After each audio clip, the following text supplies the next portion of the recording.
Mean लगन की कुंडली के लिए अगर हम मांगलिक योग का विचार करेंगे तो चूंकि मंगल जो है वो इस लगन की कुंडली के लिए अति योग कारक ग्रह बनता है, क्योंकि यहाँ पर मंगल सबसे पहली स्थिति लग्नेश बृहस्पति का अति मित्र है, दूसरी स्थिति सेकेंड हाउस और नाइन्थ हाउस धन का मालिक और भाग्य का मालिक है। त्रिकोण का मालिक भाग्येश होने की वजह से योग कारक हुआ और लग्नेश का मित्र है। तो निस्संदेह इसमें कहीं कोई दो राय नहीं कि मंगल इस कुंडली के लिए ज़्यादा हद तक आपको शुभ फल ही प्रदान करेगा।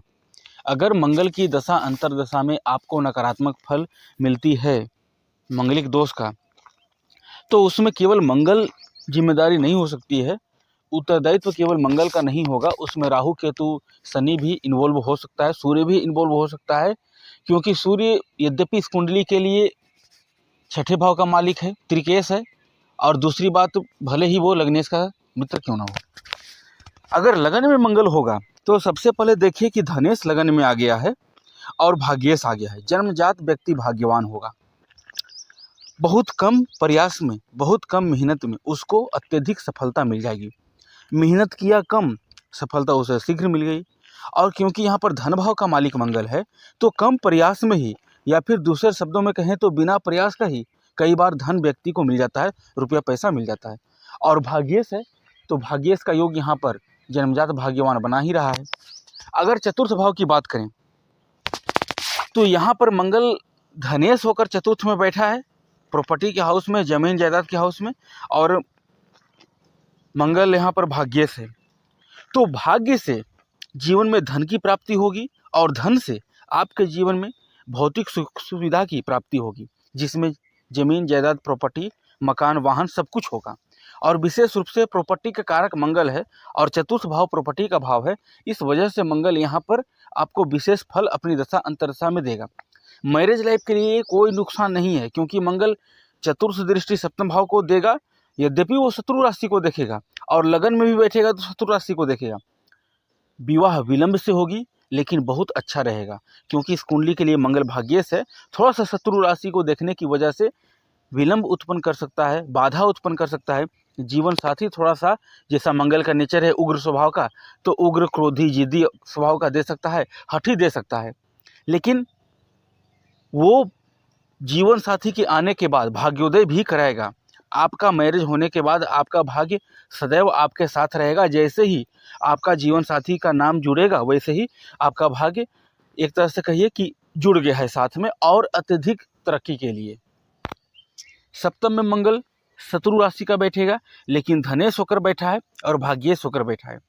जीवन साथी के बाद, विवाह के बाद जीवन साथी आई, उसके बाद आपका भाग्य सदैव आपका साथ देगा। बिजनेस करेंगे तो बिजनेस में एक अच्छे पार्टनरशिप आप अपने जीवन साथी को बना सकते हैं। इसमें कहीं कोई किंतु परंतु, यस नो दिस दैट का कोई प्रश्न ही उत्पन्न नहीं होता है। हाँ, शत्रु राशि में बैठा है तो विवाह विलंब से भी उत्पन्न हो सकता है, विलंब से होगा, लेकिन अच्छे घर में, अच्छे कुल में, अच्छे परिवार में आपका विवाह होगा। विवाह में ज़्यादातर तिलक दहेज आपको अच्छी खासी मान सम्मान विवाह बाद भी मिलेंगे, और अच्छे खासे घर से विवाह वैसे भी हो जाएगा, क्योंकि भाग्य से इस भाव में बैठा है। अब ये मंगल अकेला है, कोई प्रॉब्लम नहीं देगा मैरिज लाइफ में। ये मंगल अगर बृहस्पति की दृष्टि में है तो सोने पर सुहागा हो जाएगा, और जो शुभ फल इसकी मैंने चर्चा की वो और बहुत ज़्यादा बढ़कर मिलेगा। लेकिन ये मंगल अगर क्रूर या पाप प्रभाव में आता है, राहु जैसे ग्रह के साथ, केतु जैसे ग्रह के साथ, शनि जैसे ग्रह की दृष्टि अथवा युति में, इवन सूर्य के साथ भी, क्योंकि सूर्य इस कुंडली के लिए छठे भाव का मालिक है, तो यहाँ पर विवाह टूटने के चांस बनते हैं। और दशा भी कुछ ऐसा ही हो, क्रूर या पाप ग्रह, और अपोजिट जेंडर का भी कुंडली में ऐसा ही हो, मैरिज लाइफ में डिस्टर्बेंस हो, तो फिर डाइवोर्स हो जाता है, विवाह नहीं चल पाती है। और यहाँ पर बुध को भी देखना पड़ेगा, शुक्र को भी देखना पड़ेगा। अगर अष्टम में मंगल आता है तो यहाँ पर वो शत्रु राशि का बैठा है, शुक्र की राशि में। यहाँ पर सबसे पहले कि वो भले अपने घर को देखेगा, धन भाव को अपनी सातवीं दृष्टि से, लेकिन कोई विशेष सफलता आपको नहीं मिलेगी। भाग्यहीनता आपके जीवन में महसूस होगा। परिवार के हर एक लोगों से आपकी नहीं बनेगी। या तो परिवार के लोग आपको सही सलाह नहीं देंगे, या फिर आप जो सलाह देंगे या आप जो कार्य करेंगे वो आपके परिवार वालों को पसंद नहीं आएगा। यहाँ प्रॉब्लम मंगल देगा। मेहनत अत्यधिक कराएगा, भाग्य का सपोर्ट नहीं मिलेगा, पिता से भी संबंध खराब रहेंगे। धन आएगा गया, पहले बात तो आया ही नहीं, दूसरी बात आया भी तो किधर से निकला कोई पता नहीं चलेगा। क्रूर या पाप प्रभाव हुआ तो पाइल्स की प्रॉब्लम,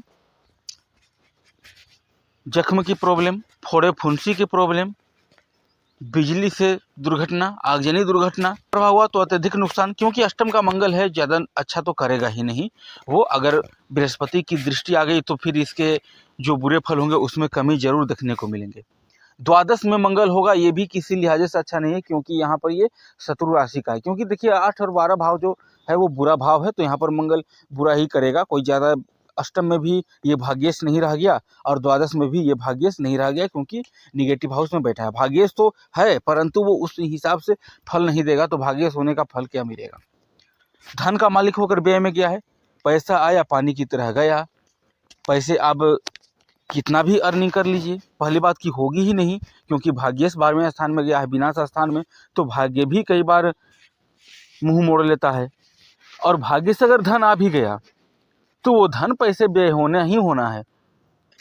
व्यय फालतू चीज़ों में होंगी, ऐसा नहीं कि आप अपने सुख सुविधा की चीज़ों में यूज करेंगे, आप अपने भौतिक जीवन में जो ज़रूरत है उसमें पूरा करेंगे, तब तो वो कोई फालतू की चीज़ में नहीं हुई, लेकिन वो होगा ही नहीं। अस्पताल में, बीमारी में, लड़ाई झगड़े में, कोर्ट केस में, इस सभी चीज़ों में आप किसी को पैसे दिए तो अगला व्यक्ति मीठा मीठा बोलकर आपसे पैसे ले तो लिया, पर जब आपको बारी आएगी लेने की या फिर आपको उसकी ज़रूरत पड़ेगी तो फिर वो पैसे आप भूल जाइए कि आपको मिलेगा। और जब तो और नहीं मिलेगा, अगर उस समय मंगल की दशा अंतर्दशा रहेगी तो।